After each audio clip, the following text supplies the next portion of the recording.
안녕하세요. 모던 프론트엔드 시작하기 3주차를 진행하고 있는 유경수입니다. 이번 주차에는 조금 업로드가 늦었는데 지난 주차에 제가 좀 일이 있었어서 그거를 마무리하고 지금 바로 하다 보니까 벌써 4주차가 돼버렸네요. 이번 영상을 올리고 나서 마무리가 되는 대로 아마도 같이 올라갈 것 같아요. 3주차와 4주차가 동시에 게시가 될 것 같으니까 조금 양해를 부탁드립니다. 양이 조금 많을지도 모르겠네요. 한 번에 하시려면 내용도 조금 어려워서 차근차근 따라오시면 좀 소화를 할 수 있지 않을까 라고 생각해 봅니다. 바로 시작해 보겠습니다. 이번 주차에는 지난주 실습의 마지막에 다뤘던 props와 state에 대해서 조금 상세하게 알아볼 거고요. 그거가 종료가 되고 나면 바로 이 두 가지를 복합적으로 사용하는 예제가 투두인지라 바로 투두를 해볼 예정입니다. 바로 시작해 볼까요? 일단 저희가 리액트를 사용하는 거는 어쨌든 프론트엔드 개발을 하는 거니까 그 프론트엔드 개발로 뭔가 UI를 직접 구성해 봐야 되겠죠? 근데 그 중에서도 UI에 정말 다양한 게 있지만 반복적인 요소를 구성할 일이 조금 있습니다. 여기 좌측에 있는 그림을 보시면 여기에는 뭐 이거는 제가 그냥 써둔 거고요. 이것들이 전부 다 지금 그 URL 태그에 있는 li 태그들이거든요. 이렇게까지가 내용들이겠죠. 좌측에 있는 그림을 HTML로 그대로 구현을 해보면 우측이랑 똑같을 거예요. URL 태그 안에 li 태그, p 태그, p 태그, p 태그, p 태그, p 태그, p 태그, p 태그, p 태그. 지금 저것들이 보시면 들어있는 글만 다르다 뿐이지 굉장히 반복되고 있죠. li 태그 안에 p 태그 두 개. 근데 첫 번째 p 태그엔 뭐 성, 두 번째 p 태그에는 뭐 일단 제가 나이를 쓰려고 저렇게 했던 거였어서요. 저런 숫자가 들어가 있는 거. 저런 식으로 UI가 굉장히 반복적으로 하게 되면 굳이 그 전에 개발할 때는 데이터에 따라서 뭐 li 이런 식으로 4번이나 지금 직접 추가를 해줬어야 됐었거든요. 그런 거를 코드가 점점 길어지고 관리하기도 힘들었겠죠, 원래는. 근데 저희는 리액트를 이용해서 저런 반복적인 요소를 구성하는 거를 조금 쉽게 할 수 있도록 좀 바꿔보려고 해요. 여기 보시면 여기가 지금 코드가 그 방금 보여드렸던 이 하얀색 부분을 리액트로 구현한 겁니다. 원래 HTML로 하려고 했다면 직접 그 데이터를 어딘가 저장해 놨다가 UL 안을 전부 다 비워버리고 포문을 돌면서 포문을 실행하면서 여기에 내용들을 직접 추가했겠죠. create element, 뭐 append child 해가면서. 근데 여기서는 조금 다릅니다. 배열을 만들어 두고요. 이 배열을 요 UL 태그 안에서 알아서 반복시킵니다. 이 브라켓이 보이시면 그 리액트 JSX 문법이라고 말씀드렸었죠. 이 안이 실행문으로 바뀐다고 했었잖아요. 그래서 이 리스트.map 하면 요 부분에 이 배열을 반복해서 실행하면서 이 리턴 되는 거, 요 부분이 계속 자동으로 채워넣게 됩니다. 리스트의 횟수만큼 자동으로 반복해 주거든요. 근데 이 map이라는 함수는 무조건 리턴을 하게 되어 있어요. 근데 이 리턴을 하면서 요 안에서도 이 app이라는 함수가 div를 리턴하듯이 이 map이라는 함수도 똑같이 HTML 요소를 리턴해 줄 수가 있어요. 그래서 이 배열을 반복하는 만큼 HTML이 생성되는데 그 HTML에 들어가는 내용을 아이템의 name, 아이템의 age, 이것도 실행문이라고 들었었죠. 이거는 그 여기에 이런 자바스크립트 요소들을 직접 채워 넣을 때 사용한다고 말씀을 드렸었어요. 이런 것들처럼 여기서 지금 보면은 반복되는 거를 아이템을 이 맵에서 자동으로 아이템이란 이름으로 주는 건 아니지만 어쨌든 간에 이 요소에 있는 첫 번째 요소, 두 번째 요소, 세 번째 요소 이렇게 다 탐색을 하면서 이 요소들의 이름을 여기다 줄 수가 있거든요. 근데 이 아이템이라는 건 제가 정한 이름입니다. 이 첫 번째 요소, 두 번째 요소, 세 번째 요소, 네 번째 요소가 차례대로 여기로 넘어오는 거예요. 그래서 첫 번째 거를 탐색하면 아이템이란 이름으로 요 덩어리가 넘어와서 아이템의 이름은 여기에 위치하고 에이지는 여기에 위치하도록 해준 거였었어요. 그러면은 앱이라는 게 만들어지면서 First React 앱이라고 먼저 보여주고 그 다음에 리스트를 순회하면서 하나의 요소들을 각각 아이템이란 이름으로 가져와서 li라는 태그를 자동으로 만들어주고 p 태그를 알아서 이렇게 채워줍니다. 이렇게 하면 배열과 이 내용이 연관이 짓게 돼요. 나중에 이 배열만 바꾸더라도 자동으로 여기서 뭐 li 태그 하나 더 생긴다던가 그런 식으로 자동으로 변경이 되게 됩니다. 지금 이 부분의 실행문도 이 우측과 동일해요. 지금 이거를 그림을 그대로 사용한 게 아니라 실제로도 여기의 내용과 이거의 실행 내용이 완전히 동일합니다. 이걸 HTML도 똑같이 짜놨었거든요. 그래서 이거의 실행문이 우측처럼 변경되게 됩니다. 이 맵이라는 함수의 사용법이 조금 특이하죠. 근데 이렇게 반복적인 요소를 만들 때 배열을 이용해서 뭔가 직접 요소와 그런 그 배열 객체와 요소에 뭔가 상관성이 생기게 됐잖아요. 이제 배열이 바뀌게 되면 실제 li의 개수도 변경되고 내용도 변경되게 되는 그런 좀 상관성이 생기게 됐잖아요. 그런데 이거마저도 뭐 물론 저의 입장에서는 이 정도만 돼도 이제 조금 슬슬 눈에 좀 편해 보인다고 생각하긴 하는데 굳이 이 리스트 안에 맵 안에 리턴하고 여기서도 또 이렇게 기다란 HTML 태그를 4줄이나 써줄 필요가 있느냐 라는 의구심이 생기기 시작합니다. 왜냐하면 이렇게 반복되는 요소는 지금 이렇게 4줄로 끝낼 수 있는 게 아니라 사실 더 복잡해질 수도 있고 뭔가 다양한 데이터 처리가 필요해질 수도 있거든요. 이렇게만 가져가는 게 정답이느냐 라는 생각이 좀 듭니다. 그래서 이렇게 반복되는 부분을 별도로 컴포넌트로 변경할 수가 있습니다. 여기 볼까요? 여기에 있는 이 li 부분을 똑 떼서 지금 이게 갑자기 선명해졌네요. 리스트 아이템이라는 함수로 만들어서 똑같이 return li pp 하고 뭔가 내용이 바뀌었지만 이런 식으로 리스트 아이템이라는 함수를 만들었어요. 이렇게 하면 앱을 여러분들이 불러와 사용하듯이 이 리스트 아이템이라는 이 조그마한 부분도 똑 떼서 컴포넌트로 사용할 수가 있어요.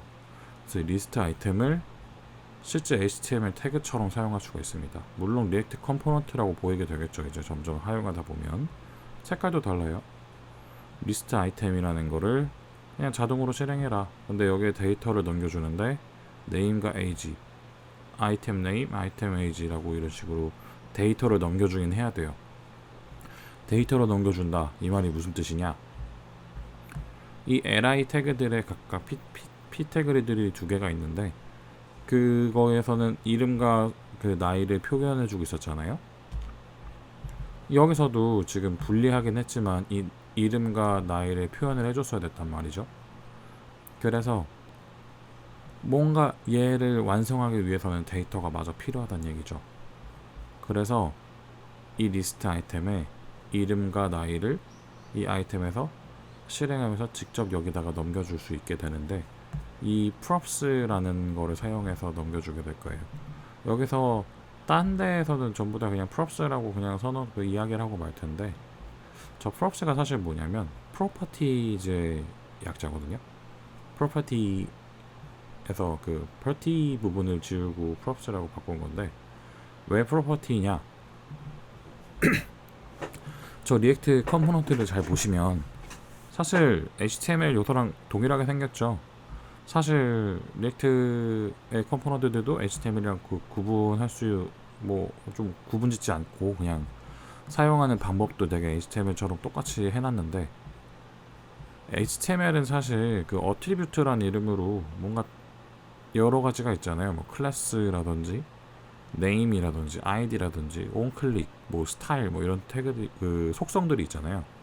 네, 그런 거를 어트리뷰트라고도 하고 프로퍼티라고도 하거든요. 사실 프로퍼티와 어트리뷰트는 그 사실은 명백하게 달라요. 그런데 어쨌든 여러분들이 친숙한 거는 그 어트리뷰트 아이디들, 네임, 클래스, 스타일, 뭐 온클릭, 플레이스홀더, 텍스트, 밸류 뭐 이런 것들 있잖아요. 그런 것처럼 이 리액트 요소들도 컴포넌트들도 그런 속성을 가질 수 있다는 거죠. 그 리액트 컴포넌트로서의 속성이 가질 수가 있어요. HTML처럼. 그래서 이 리스트 아이템이라는 거는 이름과 나이라는 속성이 항상 필요했던 거죠. 아이디와 네임이 필요하듯이 리스트 아이템에도 이름과 그 나이라는 속성이 필요하게 된 겁니다. 그래서 이름과 나이라는 속성을 이 아이템에 있는 네임과 아이템에 있는 age로 대체하기로 한 거죠. 그래서 여기서는 어떻게 사용하게 되느냐? 이 props란 이름의 객체를 리스트 아이템에서 받아올 수가 있어요. 그냥 자동적으로 갖고 있게 됩니다.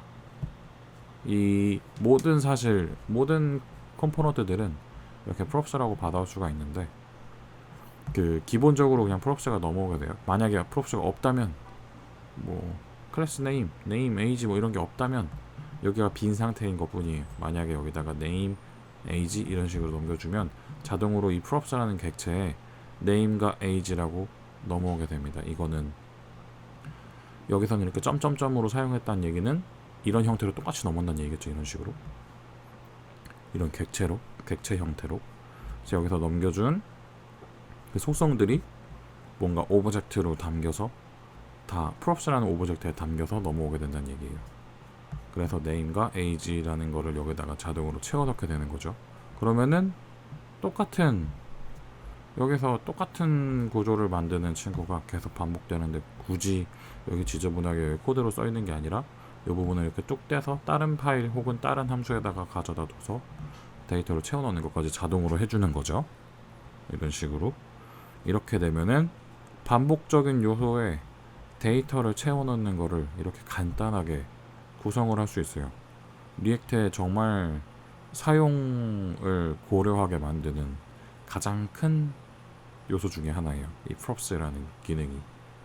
컴포넌트와 props라는 게 정말 그런 재사용이 많이 되어야 되는 UI, 반복적인 요소가 많은 UI를 할 때 정말 이게 더할 나위 없이 편하거든요.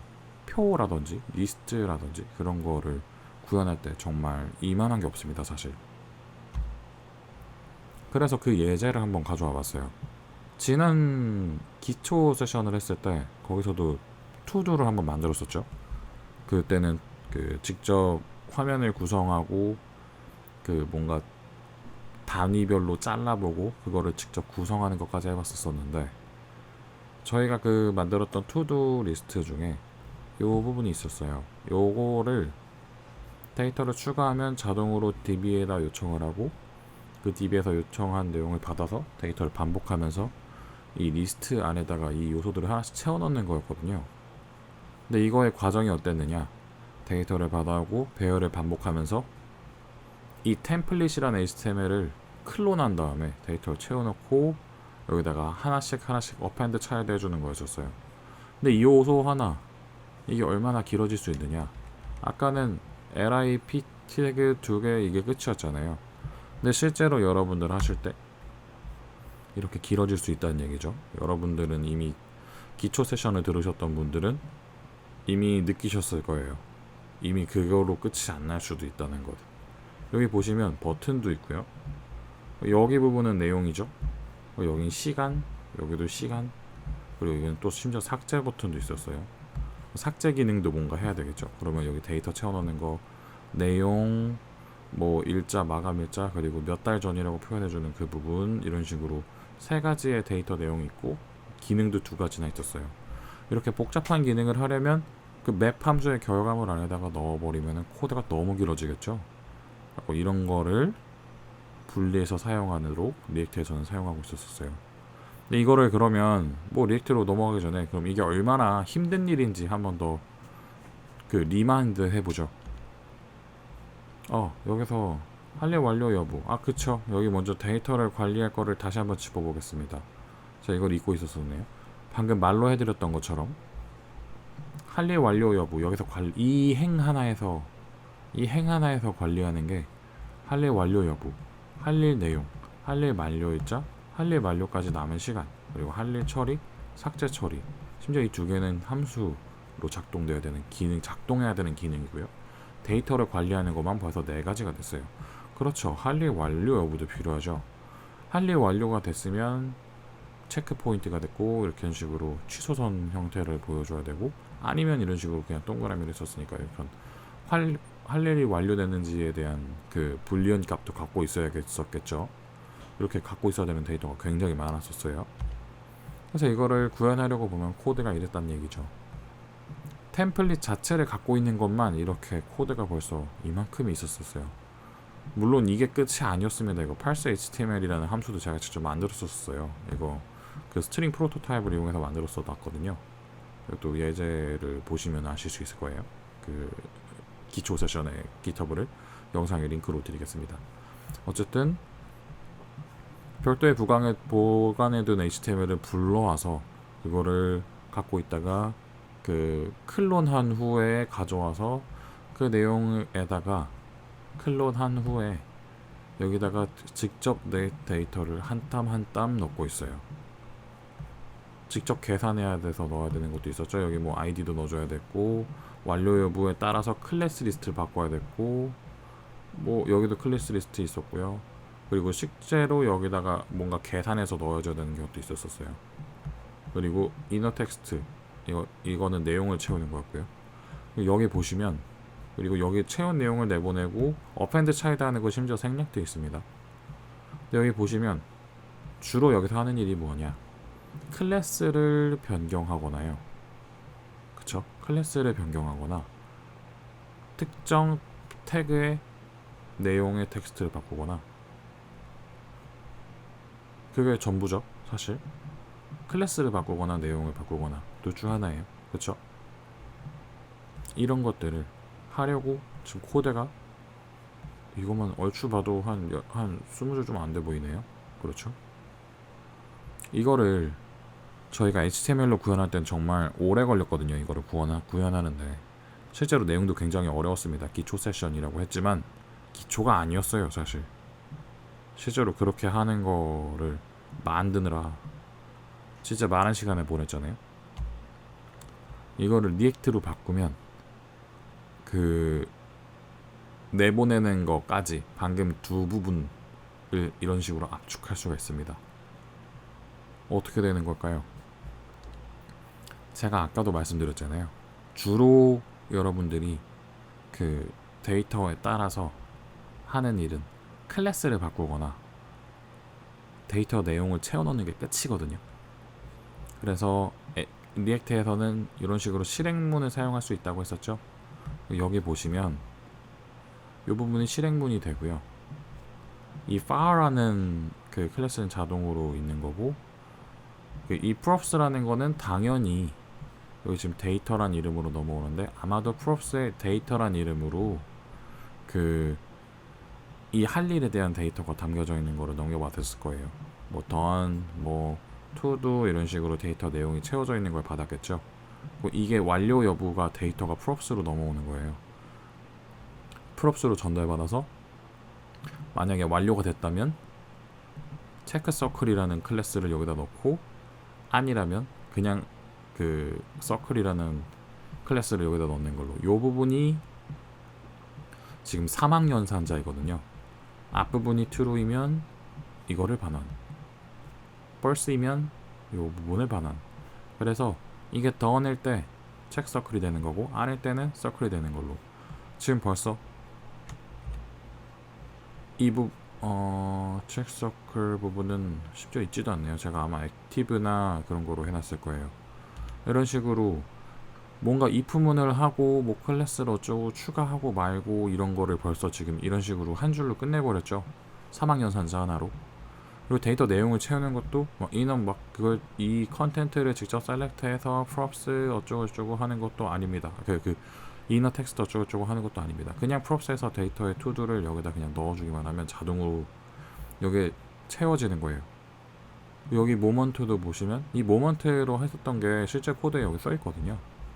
from now format 하고 inner 텍스트를 여기다 집어넣는 거. 근데 이거 지금 정말 벌써 코드 꽉꽉 들이쳐서 보기도 싫게 이런 식으로 길게 돼 있잖아요.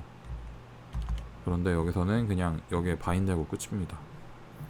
그냥 모먼트 실행해서 데이터에 있는 거를 아마 데이터에 그 create as이라는 게 따로 있을 거예요. 여기 지금 오타일 것 같아요. 아마도 여기에 그거를 데이터 일자를 넘겨서 지금부터 며칠자인지 뭔지 이런 식으로 이거는 조금 외부 컴포넌트다 그 외부 요소다 보니까 뭐 문법적으로는 아실 필요가 없겠지만 어쨌든 간에 이 부분이 자동으로 실행되면서 여기가 텍스트로 자동으로 채워준다는 거죠.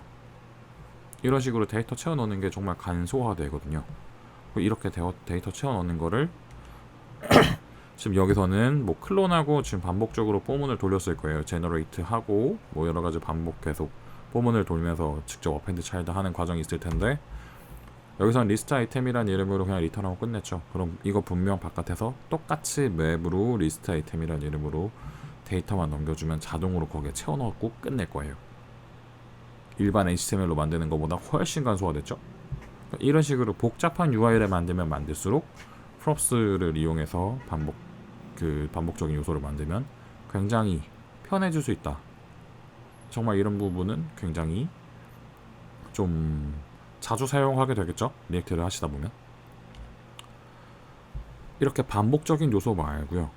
반복적인 요소 외에도 여러분들이 UI를 만들다 보면 꼭 맞닥뜨리게 되는 게 있습니다. 사용자의 입력을 받는 UI가 있어요.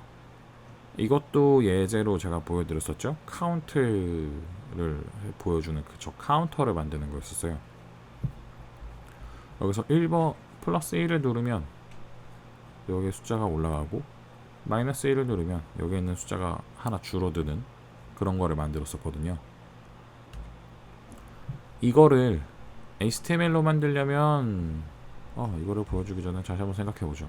HTML로 만들려면 숫자가 어디 있는지 모르겠지만 아무튼 여기 있는 걸 가져와서 그 직접 쿼리 셀렉트 한 다음에 이거 버튼을 누르면 쿼리 셀렉트 한 다음에 그거의 내용을 바꿔 넣겠죠. 여기 있는 거를 글자로 되어 있는 거 숫자로 바꿔서 뭐 플러스 1 하고 다시 뭐 인서트 이너 텍스트를 다시 한다든지 이것도 마찬가지겠죠. 몇 가지 반복되는 코드들을 작성해서. 근데 리액트에서는 그런 식으로 HTML을 직접 수정하는 게 아니라요. 그 프롭스에서 느끼셨다면 좋겠지만 그 저런 데이터들을 자바스크립트 객체로 변수로 가지고 있어서 변수가 변경되면 HTML이 변경되도록 HTML이 구현되도록 만드는 그런 구조가 굉장히 많아요. 그래서 리액트에서는 여기에 들어가는 숫자들을 자바스크립트 변수로 관리할 수 있게 합니다. 여기서 보실 수 있을 것 같아요. 저 HTML 스크린 보여줬던 스크린샷에 코드 전문은 사실 이렇게 다예요. 여기 버튼 2개, 카운트는 뭐다. 근데 아마 HTML에서 했을 때는 요거를 바꾸기 위해서 뭔가 이 p 태그를 어떻게 하기 위해서 여기다 뭐 b를 하든 스팬을 하든 뭘 하나 더 감쌌겠죠. 근데 여기서는 뭘 하고 있느냐. 일단은 봅시다. 여기만 아는 내용만 봅시다. 카운트라는 값이 있어요. 얘가 뭔지 모르겠지만 아무튼 있어요. 카운트라는 게. 그래서 카운트가 여기 들어가게 됩니다. 그러면 이 함수 죄송합니다. 여기서는 샘플이라는 친구가 실행이 되면 자동으로 여기 카운트가 들어가게 돼요. 그럼 여기에 뭔가 그 숫자가 변경되는 거가 여기에 들어오게 되겠죠. 근데 지금 저희가 사용자의 입력을 받는 UI라고 했잖아요. 사실 그래서 핵심적인 부분은 이 버튼 온클릭 했을 때, 근데 온클릭 했을 때 카운트업 카운트 다운 하면은 아무튼 뭐 이 set 카운트가 뭔지 모르겠지만 카운트 플러스 1 카운트 마이너스 1 하는 건 알겠어요. 그런데 지금 HTML만 하셨던 분들은 생각해보면 아니 그러면 어펜드 차일드 하거나 이너 텍스트를 바꾸는 부분은 어디 갔느냐 라고 생각하실 수도 있어요. 여기서는 무슨 일이 일어나느냐, 이 카운트라는 변수가 여기에 바인드가 되었잖아요. 그럼 이 부분은 카운트라는 값이 변경될 때마다 새로 렌더가 돼요. 새로 그려지게 됩니다. 계속 새로. 실제로 지난주에 실습할 때도 보여드렸었죠. 이 값이 바뀔 때마다 이 p 태그가 새로 그려지게 돼요.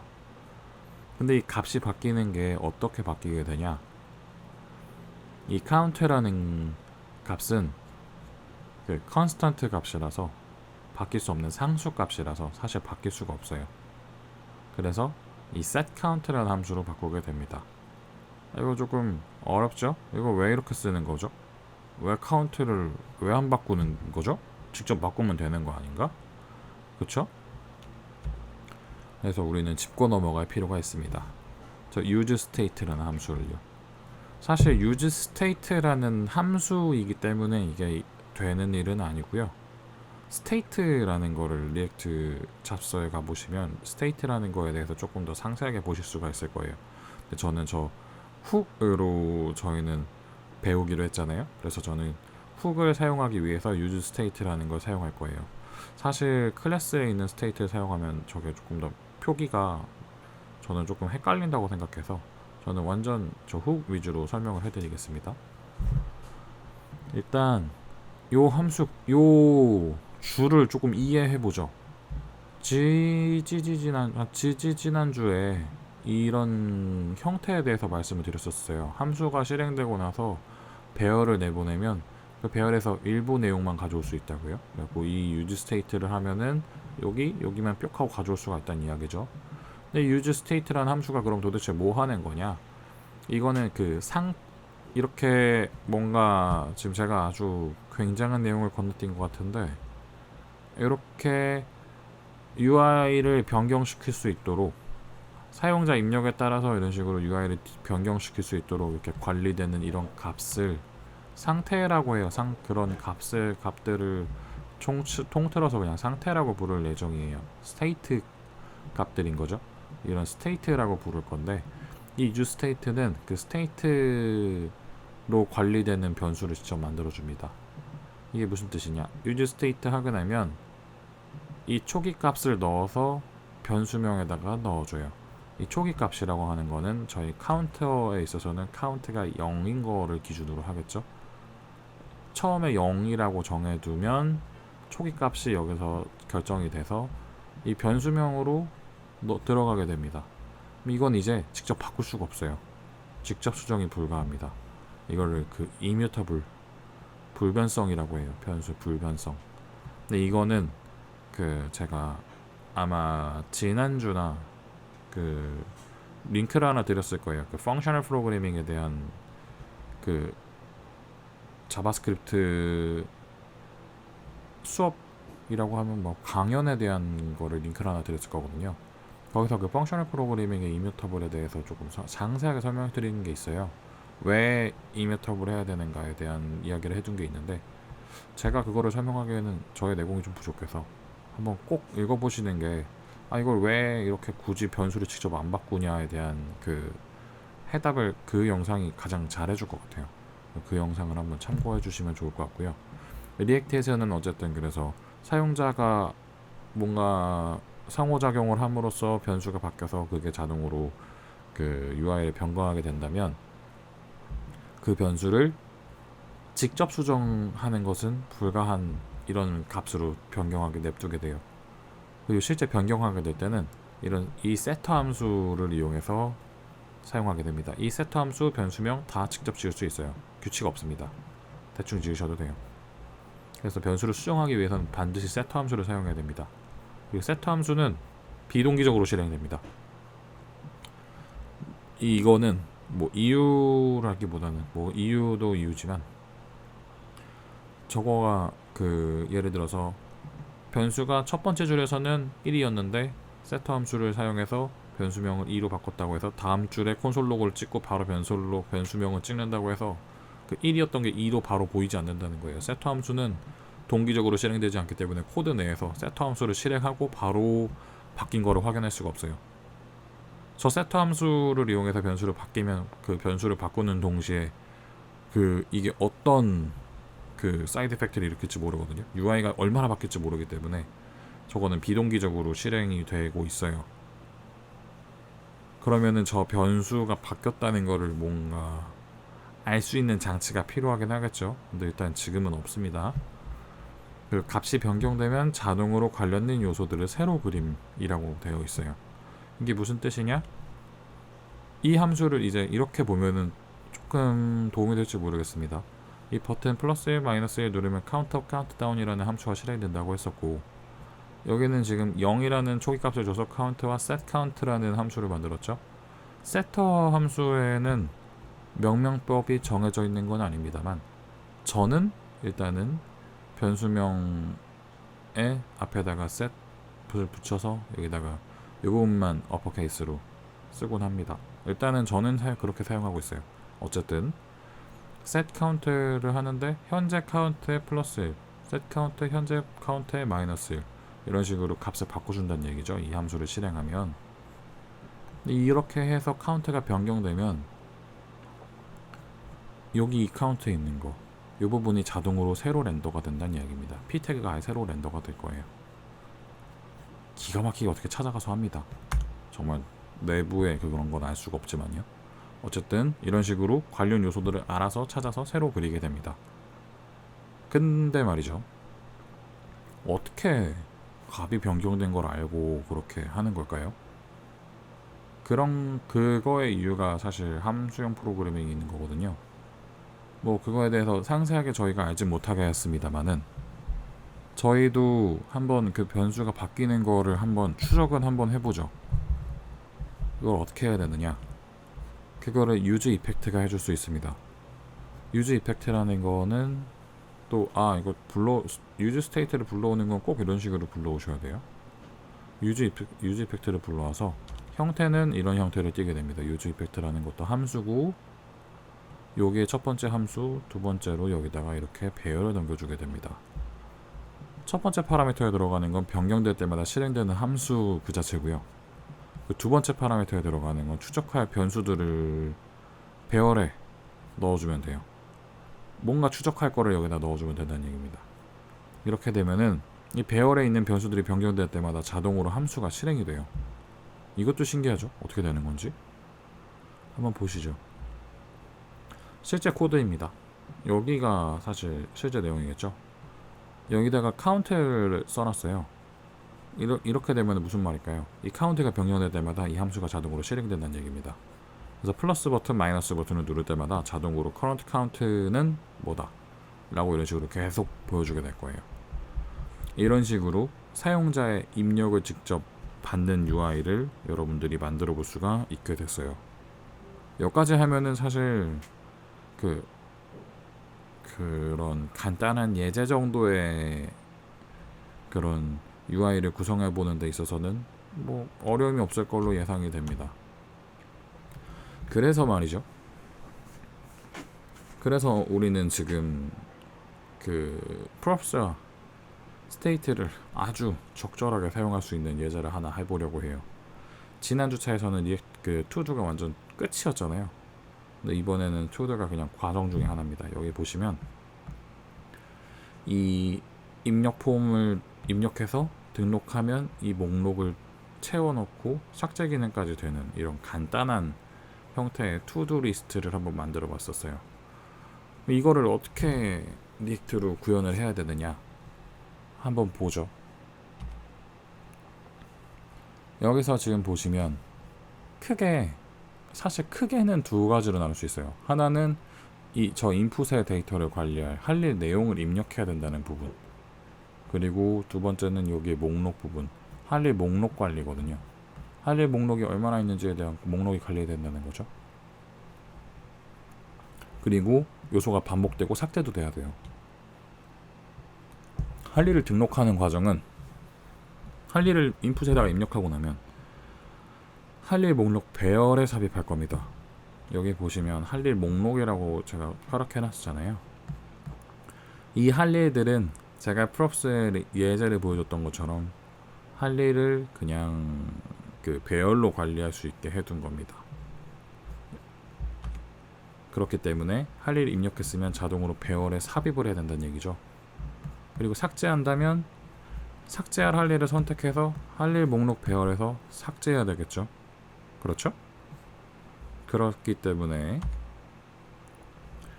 직접 구현하게 되면은 코드가 이렇게 되게 됩니다. 예상했던 것보다 여러분들이 예상했던 것보다 얼마나 길지 짧을지는 잘 모르겠네요. 한번 이거를 직접 구현을 해볼까요? 이거 잠깐 내려놓겠습니다. 저의 코드를 한번 보시죠. 이거 저희가 지금 진행했던 모든 코드들은 제가 그 링크로 달아드릴 테니까 브랜치에 따로 추가해 둘 거거든요. 여러분들이 그거를 참고해 주시면 좋을 것 같아요. 일단 저는 모든 내용을 한번 싹 다 지우겠습니다. 예전에 제가 만들면서 한번 작성은 했었거든요. 여기 구조가 어떻게 되느냐, 여기서 볼까요? 조금 글자를 키우겠습니다. 여기 보시면 저희는 이제 투두라는 거 사용할 거예요. 그래서 투두라는 거 사용할 거고요. 투두 샘플, 투두 JSX 이런 식으로 할 거고, 이거를 실행하기 앞서서 조금 변경된 사항이 있습니다. 웹팩 컨피그에서 이 파일 부분은 제외하고 스타일 로더가 들어가게 됐어요. 스타일 로더와 CSS 로더라는 게 추가가 돼서 CSS 파일도 바꿔줄 수 있도록 했어요. 여기 지금 갑자기 이렇게 얘기가 나와서 당황하실 수도 있겠지만 이거 웹팩 부분이죠. JS와 JSX를 불러오기 위해서 바벨 로드를 사용했던 것처럼 CSS를 불러오기 위해서 스타일 로더와 CSS 로더를 사용하기로 했습니다. 그래서 패키지 JSON에 가시면 그 CSS 로더와 지금 파일 로더는 사용하지 않고 있습니다만은 CSS 로더와 스타일 로더가 있을 거예요. 이것 때문에 npm 인스톨을 한번 해주셔야 되는 일이 있을 겁니다. 아마 땡겨 받으시면. 그래서 앱에 가보시면 이 투두라는 이름으로 저희는 이거를 이제 만들 거예요. 이게 투두가 무엇이냐? 투두 샘플, 투두 JSX 이렇게 되어 있어요. 투두 JSX에 가보죠. 이 투두 JSX의 기본형은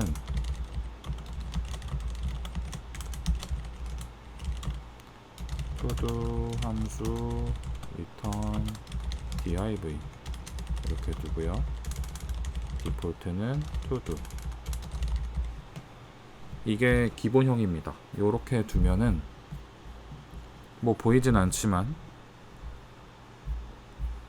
요렇게 나와 있네요. 아마 텅 비어 있을 겁니다. div가 없어서. 여기다가 이제 내용을 하나하나 채워보려고 해요. 근데 여기서 지금 export default to도라고 해놨었죠. 저거는 디폴트라고 했을 때는 이름을 다 사용하는 쪽에서 직접 정할 수 있었잖아요. 그래서 제가 그냥 임의로 정해둔 이름이고, 여기서도 똑같이 투두를 가져오고 나면은 제가 익스포트를 해놨기 때문에 여기서도 임포트를 똑같이 할 수 있다는 얘기죠. 디폴트로 했기 때문에 이렇게 가져오는 겁니다. 이거 임포트와 익스포트에 대해서는 1강에서도 똑같이 말씀드렸었어요. 그리고 여기서 익스포트, 디폴트를 해서 여기다 만들어 왔는데 기본형이죠. 그럼 여기서 일단은 기본 세팅을 한번 해봅시다. 저희가 이제 CSS 로더를 사용하고 있기 때문에 to sample CSS라는 걸 불러와 주셔야 돼요. 형태를 바꾸려고 하는 것보다 뭔가 좀 리스트 쪽에 보기 싫은 부분이 있어서 CSS를 넣어놨고요. 그럼 이제 본격적으로 한번 해보죠. div 화면에 있어서 저희가 필요했던 거 기억하시나요? 인풋이 하나 있고 버튼이 하나 있었어야 됐었어요. 그걸 한번 만들어 볼까요? 먼저 인풋이 있고요. 그냥 탭하면서 만들겠습니다. 인풋이 하나 있고 그냥 버튼이 하나 있습니다. 이거는 타입 버튼이고요. 아마 등록하기라고 해놨겠죠. 여기까지만 해서 그냥 한번 봐보죠. 여기 이렇게 자동으로 생성이 되네요. 근데 여기서 이런 식으로 입력하고 등록하게 했을 때 리액트에서 인풋에 있는 값을 직접 불러와야 될 거 아니에요. 근데 등록하게 했을 때 보통은 원래라면 버튼을 클릭했을 때 저 인풋을 직접 셀렉트해서 갖고 왔겠죠. 근데 저희는 그거를 그런 식으로 사용하지 않고 사용자가 입력한 거를 변수에다 관리한다고 했었어요. 근데 그런 카운터 같은 거는 그냥 set count 이런 식으로 하고 그냥 버튼을 눌렀으면 set count 함수 실행해라 이런 식으로 했을 텐데, 인풋은 키보드로 눌러서 값이 바뀔 때마다 그러면 뭔가 어디선가 저장이 된다는 얘기잖아요. 어떻게 해야 될지 한번 해보죠. 여기서 일단은 use state와 use effect를 불러와 줍니다. 그래서 저희는 먼저 그 만들 거예요. use state라는 이름으로 use state를 사용해서 비어있는 문자열을 만들 거고요. 이름은 text, 그리고 함수는 setText라는 이름으로 하겠습니다. 이렇게 하게 되고 여기다 value로 텍스트를 넣어줄 거예요. 이렇게 되면 어떻게 되느냐, 인풋의 값이 항상 이 텍스트라는 거로 보여지게 될 거예요. 이제 근데 이 텍스트의 초기 값이 비어있죠. 그래서 여기다 넣어줬습니다. 여기다 넣고 입력해봤는데 아무것도 안 돼요. 왜일까요? 값이 바뀌려고는 했어요. 그런데 사실 이 인풋의 값은 무조건 텍스트잖아요. 근데 저희는 인풋에다 뭔가 입력을 하려고 했던 거지 텍스트를 바꾼 게 아니거든요. 말장난 같지 않나요? 저희는 인풋에다 입력한 거지 이 텍스트라는 변수를 바꾼 게 아니에요. 심지어 이 텍스트라는 변수는 직접 바뀌지도 않습니다. 컨스턴트 변수라서. 어떻게 바꿔야 될까요? 조금 보기 쉽게 함수를 원래는 이렇게 안 되어 있는데 조금 분리해 보겠습니다. set onChange는 이벤트 evt라고 하겠습니다. evt console evt target value.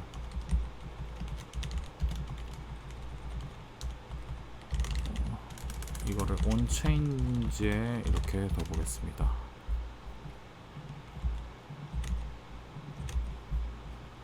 이런 식으로 하고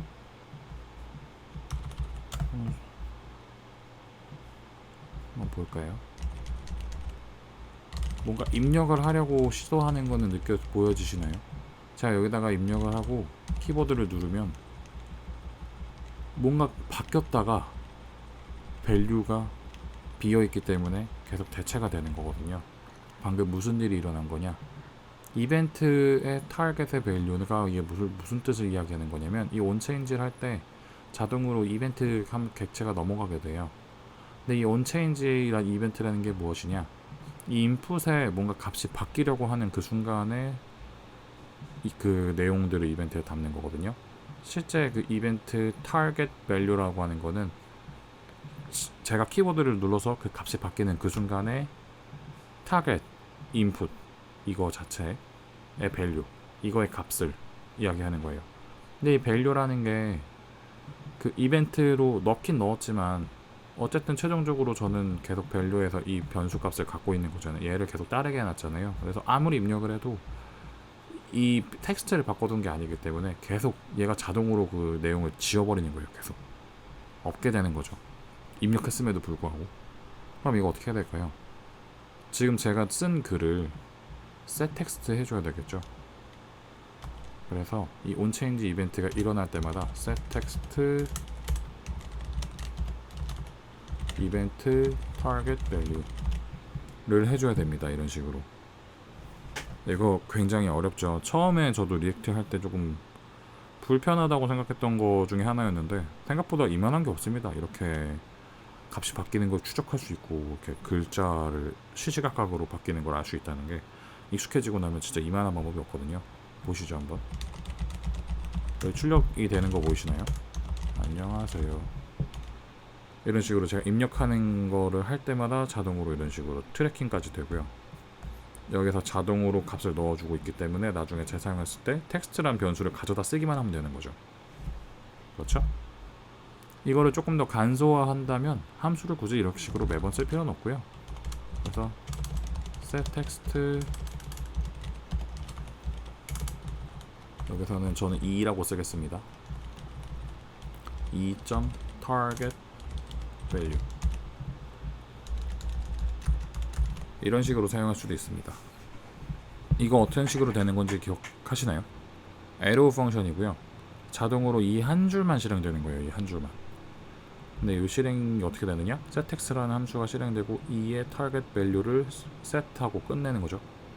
정말 이런 식으로 반복되는 요소들은 그냥 이렇게 setText를 이렇게 onChange에 이런 식으로 요 정도의 줄만 추가해 주시면 자동으로 이 인풋에 들어가는 값을 추적을 하고 재사용할 수가 있게 됩니다. 얘 인풋을 직접 셀렉트 할 필요가 없다는 얘기예요. HTML에 직접 관여할 필요가 없다는 얘기죠. 그러면 등록하는 걸 한번 코드가 필요하긴 하겠죠. 한번 해볼까요? 뭐 add라는 함수로 주겠습니다. 그럼 여기서 한번 먼저 찍어보죠. 텍스트라는 걸 한번 찍어보죠. 여기서 등록하기 온 클릭했을 때 add라는 함수를 실행하도록 해두겠습니다. 이렇게 하면 지금 값이 뭔지 이런 식으로 계속 출력이 되게 돼요. 그러면은 지금 여기에 입력한 내용을 알게 됐으니까 뭔가 할 일이 계속 배치돼야 될 게 필요하겠죠? 그럼 일단 모양새부터 한번 만들어 보죠. UL에 뭐 UL 하나 만들고 li를 4개 만들어 볼까요? 여기다가 뭐 p 태그랑 버튼 하나가 필요하겠죠? 근데 이 li들은 잠시만요. 이 li들도 제가 이거를 li div네요. div 클래스 네임을 저는 리스트 아이템이라고 줬습니다. 이건 스타일 때문에 만들어 둔 거고요. 굳이 그 li 태그 안에 div가 항상 있을 필요는 없어요. 여기다 p 태그를 하나 둘 거고 내용 그리고 버튼을 하나 만들어서 삭제 이런 식으로 출력되는 게 여기 이렇게 나오게 될 거예요. 저 div 때문에 이런 식으로 한 줄로 나오는 겁니다. 이렇게 추가하는 거를 여러 번 해야 되겠죠? 이런 식으로요. 저희의 목적은 이거니까요. 이거를 그러면은 저희 껍데기는 다 만들었으니까 이런 거 이제 하려고 저희가 지금 여태까지 프롭스랑 스테이트를 열심히 한 거잖아요. 그럼 일단은 프롭스를 하기 위한 배열을 한번 만들어 보죠. 그냥 한번 만들어 볼까요?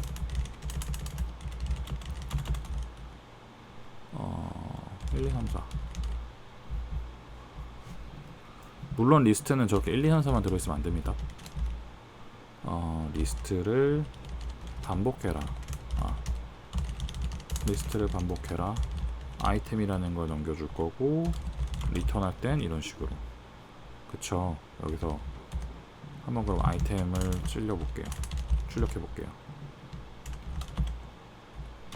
아이템 됐습니다. 이렇게 하면은 자동으로 뭐 몇 가지 오류가 나긴 합니다만은 자동으로 이런 식으로 출력이 되게 되겠죠. 벌써 내용도 채워지기 시작했어요. 엘리먼트를 볼까요? 여기 보시면 UL 태그에 li 이런 식으로 계속 보여지게 돼요. 숫자도 자동으로 채워져 들어갔습니다. 근데 저희가 지금 말이죠, 사용자 입력에 따라서 변경돼야 되는 변수를 사용하고 있는 거거든요. 이 목록이라는 거 자체가. 그래서 사실 이런 식으로 정해진 배열을 사용하는 거가 좋지 않습니다. 저렇게 UI에 관련되는 변경될 수 있는 값들은 저런 그냥 변수로 사용하는 게 아니라 스테이트로 사용해 줘야 돼요. UI에 연관이 있는 친구들은. 그래서 이렇게 set 리스트를 만들었고요. 스테이트를 만들어서 초기 값으로 빈 배열을 넣어줍니다. 이렇게 하고 나면 아무것도 없죠. 지금 내용이 없기 때문일 거예요. 그러면은 초기 값으로 제가 테스트를 한번 해볼까요? 테스트라는 게 들어가 있는 배열을 기본으로 만들면 자동으로 테스트라고 생기게 됩니다. 이거 뭔가 좀 냄새가 나죠? 이거 이렇게 그러면 이제 리스트에다 자동으로 팍팍 푸시 하면 되는 거 아닌가? 그런 느낌이 오셨으면 좋겠어요. 맞는 말입니다. 여기서 add를 했을 때 이제 이 add라는 함수가 클릭을 했을 때 등록하기잖아요. 클릭해보죠. 일단 콘솔을 찍어서 지금 현재 텍스트를 찍어 보여주기로 했었고, 그러면 배열을 변경하는 거 어떻게 해야 될까요? set list 이렇게 열고 닫고 해서 뭔가 넣으면 되겠죠. 근데 잘 생각해 보세요, 여러분. 유즈 스테이트 할 때 초기 값이 배열이었었어요. 그쵸? 그리고 여러분들이 사용하시는 배열의 끝에 지금 텍스트가 추가되는 거예요. 그러면은 어떤 식으로 해야 될까요? 일단 저 리스트는 변경할 수가 없어요. 푸시를 할 수가 없어요. 그렇기 때문에 새로운 배열을 만드는데 여태까지의 리스트 내용을 채워놓고요. 그 끝에다가 텍스트를 집어넣습니다. 이런 식으로요. 이렇게 하게 되면은 푸시랑 똑같거든요, 사실. 근데 똑같지만 저 리스트라는 변수를 직접 변경하는 게 아니라 리스트의 내용을 복사한 다음에 그 다음에다가 텍스트를 넣어줘서 하는 일은 똑같지만 뭔가 다른 거를 만들어서 센 리스트에 넣어주게 되는 거거든요. 배열을 다할 때는 이런 식으로 그 더 불변성이 좀 뭐랄까 강조가 되기 때문에 이런 식으로 배열을 추가하실 때에도 이런 식으로 사용해 주시는 게 좋아요. 이거는 그 구조 분리 할당 할 때 같이 했었죠. 여기 있는 거를 전부 다 그 나눠서 한꺼번에 쭉 내보내 준다고. 그래서 요거를 쭉 합쳐주고 그 뒤에다가 텍스트를 집어넣어 주서 리스트를 새로 만들어라 하게 되면은 이걸 등록할 때마다 자동으로 여기에 맵이 갱신되는 거예요. 계속 이 부분이 새로 실행돼요. 볼까요? 등록 할 일 이런 식으로 하게 되면 자동으로 UL 태그가 새로 생기게 됩니다. 보이시죠? 여기 li가 추가된 거. 실제로 여기 내용이 추가가 되게 돼요. 이런 식으로 add 버튼을 눌렀을 때 자동으로 send 리스트에서 추가될 수 있도록 해줄 수가 있습니다. 뭐 복잡하지 않은 코드죠. 여기까지 하게 되면은 등록하기를 일단 꺼낼 수가 있습니다만은 이 내용 그 뭐 몇 줄 안 됩니다만은 6줄밖에 안 됩니다만은 얼마나 커질지 모르겠죠. 이런 것도 가만둘 수 없죠. 리액트를 배우던 입장으로. 그래서 변경하기로 합니다. 리스트 아이템이라는 파일로 변경해서요. 추가를 해서요. const 리스트 아이템이라는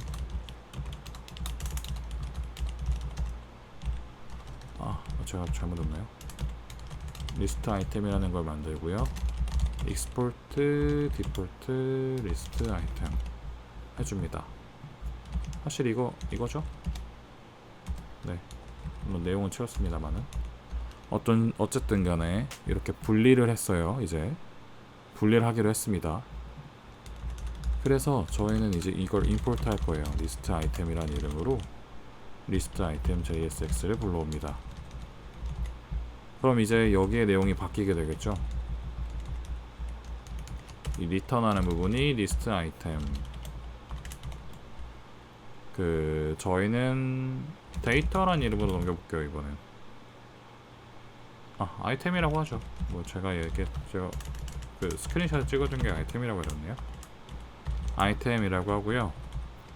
여기에 좀 특이한 걸 하나 넣겠습니다. 이 맵이라는 함수는요, 그 탐색해서 가져오는 그 하나를 직접 가져오기도 하지만 여기 보시면 두 번째에서는 이 객체가 몇 번째 요소인지도 가져올 수 있거든요. 여기다가 이렇게 키라는 이름으로 idx를 넣어줍니다. 이게 왜냐? 이렇게 반복되는 컴포넌트들 맵으로 생성하게 될 때는 그 요소들이 각각 고유하다는 것을 증명할 수 있게 id를 사실 만들어줘야 돼요. 일련 번호가 필요한 거죠. 뭐 0번째 리스트 아이템, 2번째 리스트 아이템 이런 식으로.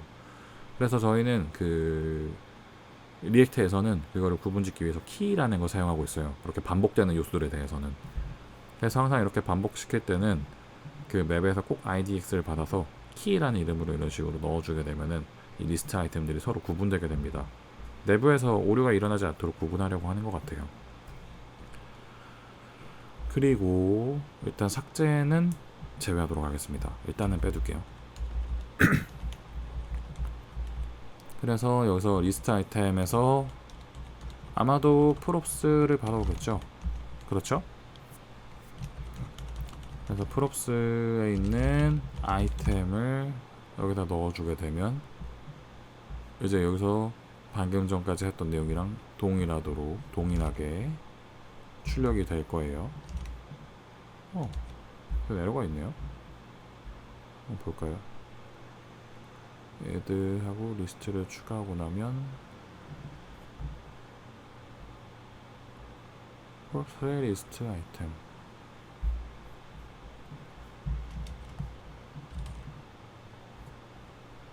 User return from render. 아 그렇네요. 제가 여기다 리턴이라고 써가지 않군요. 그럼 이제 해보겠습니다. 잘 되네요. 이제 여기 자동으로 이렇게 잘 추가가 되고 있죠. 이 내용이 자동으로 채워지게 되는 거죠. 여기 맵 안에서 이 부분이 반복되면서 리스트 아이템이 자동으로 데이터 채워 넣게 되는 거죠. 그래서 이거 조금 팁을 하나 알려드릴게요. 이거 프롭스 정말 많은 게 오잖아요. 근데 프롭스에 뭐가 들어있는지 모른단 말이죠. 그거 되게 보기 싫거든요. 그래서 여러분들 이렇게 사용할 수도 있어요. 아이템 프롭스 이런 식으로요. 이렇게 사용할 수 있다는 얘기는 여기서 그냥 아이템이란 이름으로 사용할 수 있다는 얘기죠. 이거 구조분해할 땅입니다. 여기 있는 것 중에 일부만 가져온다는 얘기예요. 자동으로 여기서 아이템이란 이름으로만. 근데 이거를 조금 더 심화하면 이렇게 사용할 수도 있어요. 프롭스를 아예 프롭스로 가져오는 거를 아예 이렇게 대체할 수도 있어요. 그럼 이 리스트 아이템에서는 프롭스로 아이템만 가져온다 이런 식으로 바꿀 수 있습니다. 하지만 이건 좀 눈에 좀 덜 들어와서 이렇게 적어 드릴게요. 그럼 여기서 프롭스에서 아이템을 갖고 와서 아이템을 여기다 넣는다. 여기까지 하게 되면 추가는 얼마든지 할 수 있게 됩니다.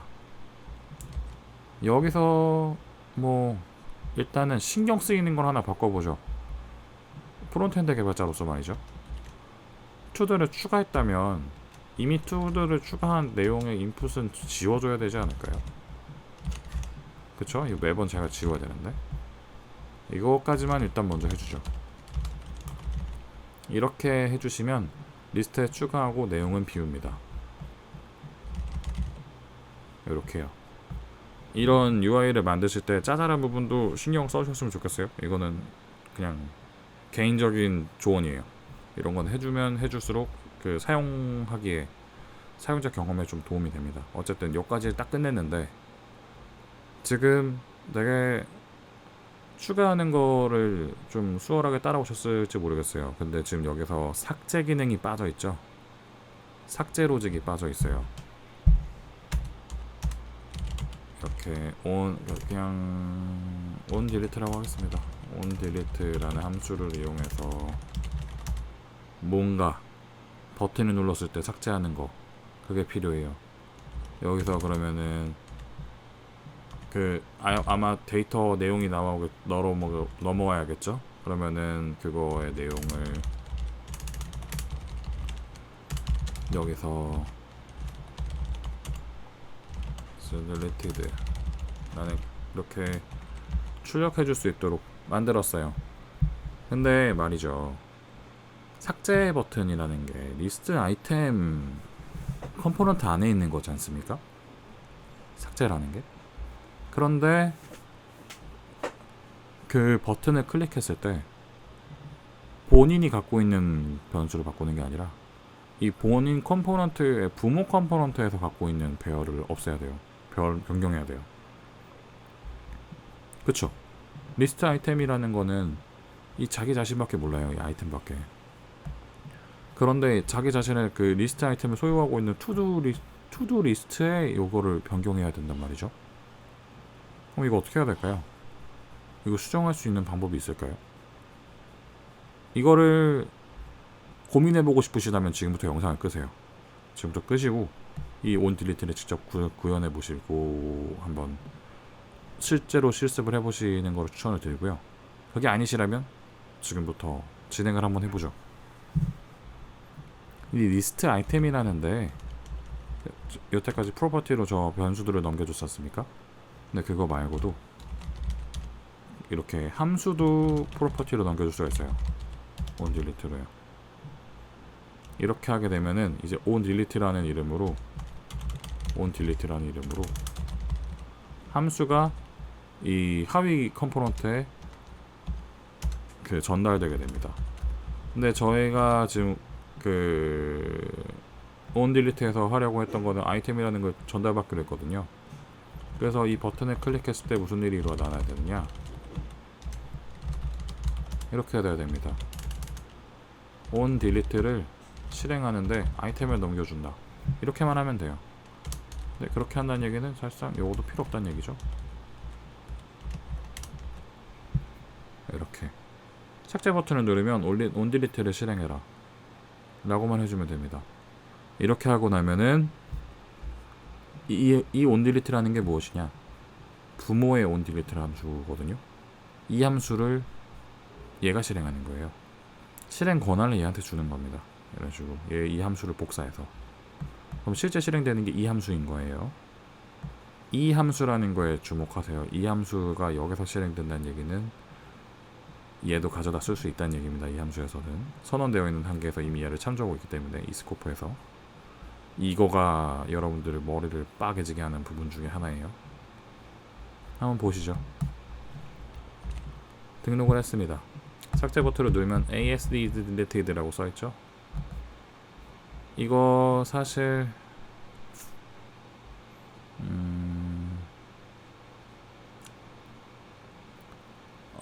이렇게 넘기는 거 사실 좋진 않아요. 텍스트가 두 개 다 지워질 수도 있긴 한데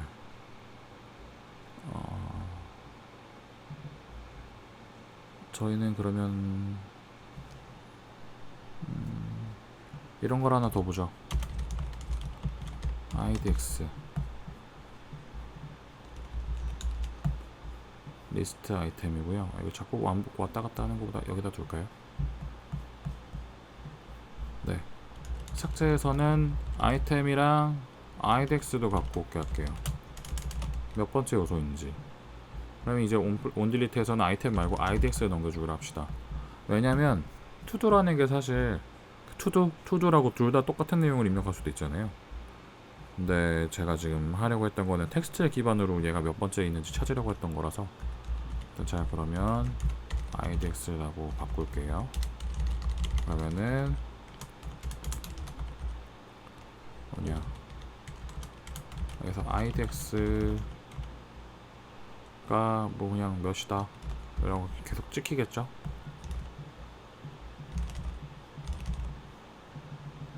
(0, 1, 2) 이런 식으로 보이게 됐습니다.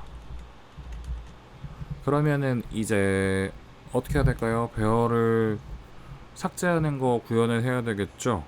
그죠? 배열을 삭제하는 거 여러분들 어떻게 해야 되는지 아시는 게 있나요? 실제 만들 때는 어떤 식으로 하느냐, 배열이라는 거를 어디서부터 어디까지 잘라라라고 할 때는 스플라이스나 슬라이스라는 함수를 사용하거든요. 보여드릴게요. a라는 함수가 있다고 쳐봅시다. 이렇게 배열이 있다고 쳐봅시다. 이거를 슬라이스 0부터 1, 1부터 1, 1부터 2 이런 식으로 자르면 여기 보이시나요? a를 잘라라, 스타트부터 엔드까지. 이 1부터 2라는 게 무슨 뜻이냐면 첫 번째 요소부터 두 번째 요소 전까지를 이야기하는 거거든요. 이렇게 다 자르는 게 아니라 여기까지 이런 식으로 하면은 이 0, 1, 2지 않습니까? 그래서 1 하고 그 사실상 세 번째인 2 전까지 이렇게 잘라서 하나만 이렇게 똑 하고 떼어 놓는 거거든요. 근데 이거의 특이점은 무엇이냐, a 자체가 바뀌지 않아요. 이게 왜 이상하느냐, 원래 원본을 바꾸지 않기 때문에 배열이 어서부터 어디까지만 똑 하고 떼올 때 이렇게 사용한다는 거거든요. 근데 이런 게 있습니다. 스플라이스라는 함수가 있어요. 이거는 뭐냐면 여기 사실상 딜리트 카운트라고 되어 있죠.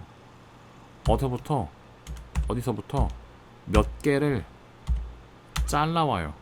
그럼 이거의 스플라이스의 결과물은 슬라이스와 똑같이 2가 나옵니다만은 a가 변경됩니다. 1, 3으로요. 이건 원본에 영향을 미쳐요. 특이하죠? 이거를 왜 말씀드렸을까요? 저희도 배열을 이런 식으로 다룰 거예요. 먼저 저희는 그 클론이라는 배열을 하나 만들 거예요. 이거는 리스트의 내용을 복사해 옵니다. 그쵸? 이렇게 복사해 온 다음에 얘를 스플라이스 할 거예요. idx부터 한 개를 이렇게 하게 되면은 어떻게 되느냐, 리스트 볼까, 이 클론들을 한번 볼까요?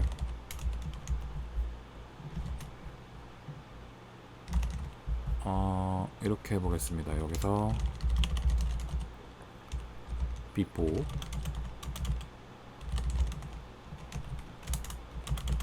클론들, after 클론들, 이렇게 하게 되면 비어있다가 여기 지금 처음엔 없었죠. 여기 지금 클릭하게 되면은 여기서는 처음에는 아예 클론드가 없네요. 제가 여기다 해놔야 되는군요. 보시죠. 이걸 삭제하게 되면 처음에는 얘가 있었지만 두 번째는 얘가 없어졌죠. 근데 몇 개 좀 비교할 수 있도록 이렇게 해보겠습니다. 얘를 구분할 수 있는 거로 해볼까요? 1, 2, 3, 4. 2를 삭제해 볼게요. 그러면 처음에는 4였다가 2가 없어지고 1, 3, 4가 되죠. 이게 저희가 최종적으로 원하는 모습이에요. 그죠? 이거 무슨 말일까요? 최종적으로 변화된 이 클럼들을 센 리스트 해주면 된다는 얘기입니다. 이렇게 하게 되면은 넘겨받은 위치부터 하나를 잘라서, 그럼 이 잘라진 영향을 받은 이 클론드라는 거를 센 리스트에 넣어주면 요거만 똑 하고 잘라낼 수가 있다는 얘기예요. 이런 식으로 삭제 처리를 하는 거는 보통 이런 식으로 할 수 있습니다. 배열을 다룰 때는요. 물론 이거를 하게 되면 실제로 데이터 처리가 굉장히 이런 것들은 많이 들어가기 때문에 조금 달라요. 구현하는 거는. 하지만 이런 걸 구현할 때 배열을 사용하게 된다면 꼭 이런 식으로 하시는 거를 추천을 드릴게요. 다른 방법도 있을 수도 있습니다. 저는 배열을 다룰 때는 이런 식으로 하고 있기 때문에 삭제 처리는 항상 이런 식으로 하고 있어요.